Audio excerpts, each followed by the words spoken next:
Hey, it's me again. I took a break from doing the podcast, partially timing, partially life, partially I'm not a morning person, and these are probably going to be better for me to do in the evening. Um, and also, a lot of times I can't sleep because of the things I'm thinking about. And so this just makes sense. All I needed was a halfway decent light. So, hey, got one. And so I want to talk about arrogance. More specifically, I want to talk about arrogance through the lens of my life, through the lens of how I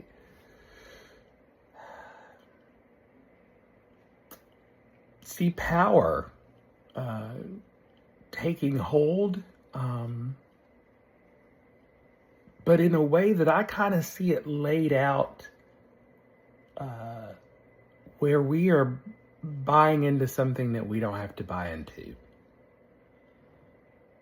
And I want to talk about arrogance from a point of view of Christian arrogance, but not Christian arrogance. I don't want that sounded negative, and I don't want it to sound negative. What I want to explain is, I am newly finding a relationship with Christ. It's changing my whole world. And if you'd asked me to write it, maybe even a year ago, maybe even 6 months ago, if you'd asked me to write it, I don't know that I could have come up with the script as it's playing out now, because as my faith has unfolded, all of the things that I was told should never happen are happening. I have a newfound relationship with my mother where we actually are on the same page, on the same team, on the same path, and it's one of righteousness where we see eye to eye. Now, I want you to think about this. I spent most of the 90s and a slight bit of the 2000s defending my right to just be, because my mom had conflicts about me being gay.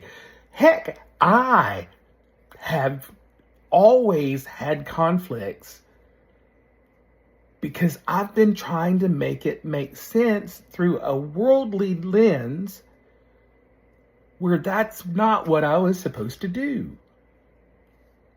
I was supposed to put my faith in God.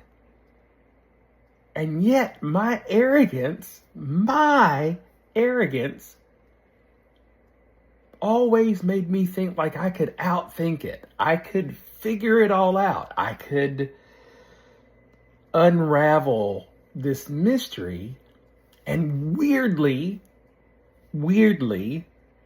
because I spent a whole year praying for discernment. Weirdly, when the discernment started to come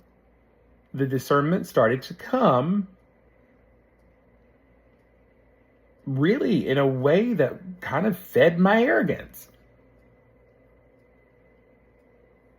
And it started to make my mind unravel.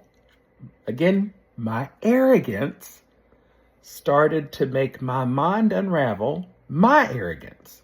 Because I'm going to talk about a lot of other people's arrogance, but now I'm talking about my arrogance. I thought, oh my gosh, I'm going to publish a book. I'm going to make all this money. I'm going to set all these people free because I have figured out that God never said what everybody says that God said in Leviticus 18 and 22. It's not in the oldest version of the Bible that we now have right in front of us. Dead Sea Scrolls, not there. Well, 20 and 13. That covers the punishment because 18 and 22, that's the sin. also not there. So God didn't say it in the Dead Sea Scrolls, which is way older than anything else we have, but all of a sudden it's there and it says that God said it in later versions of the Bible. I wonder what men decided, oh, we don't like what we're seeing, we need to add some scripture.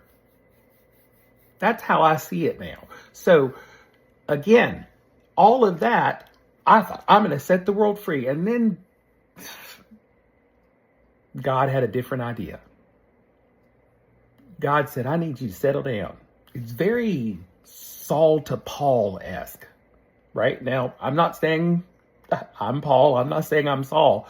I'm just saying it felt like this thing because out of the blue, where I thought everything was going right, my whole life started to unravel.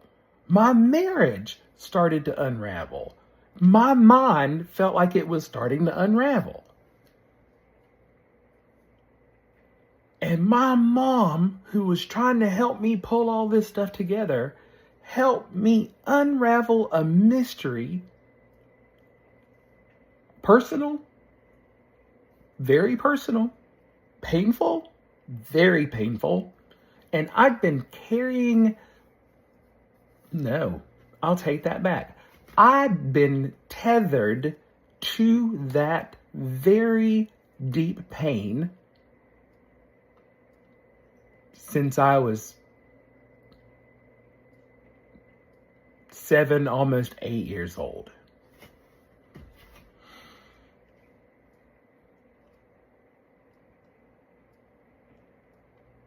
Took me to my core, God did.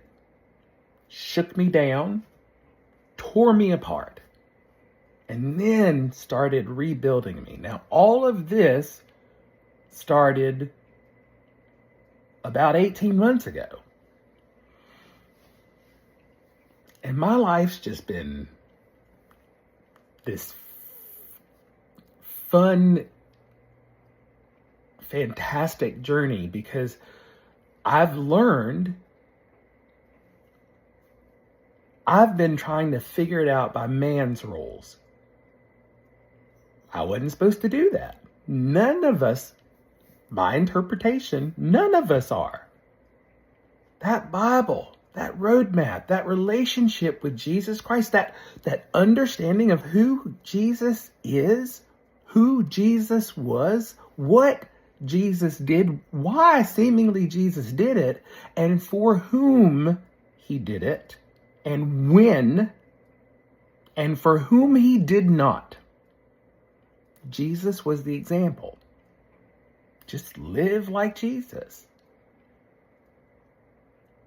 And when I started doing that, but ignoring everyone else's fine print about how I was to do that, boy, things started changing. My arrogance, when I listened to God, and God said, you got to start over. What's the one thing you remember from childhood? Treat everybody the way you would want to be treated. And I started doing that. I started living by a rule that said, I'm going to treat people the way I want to be treated. I'm going to do for people what I have the time to do for people because I can. I have plenty of reasons to say no, but I got one reason to say yes because I've now made a promise to God. I'm trying to peel back that arrogance, my arrogance. But arrogance, I think, is something we need to start talking about more. I think that's the root of it all. That is the root of it all. Help me figure out if I'm wrong, but I think I'm right. So this is going to be my new journey. Let's talk about arrogance, right? Why not? Until next time, go in peace.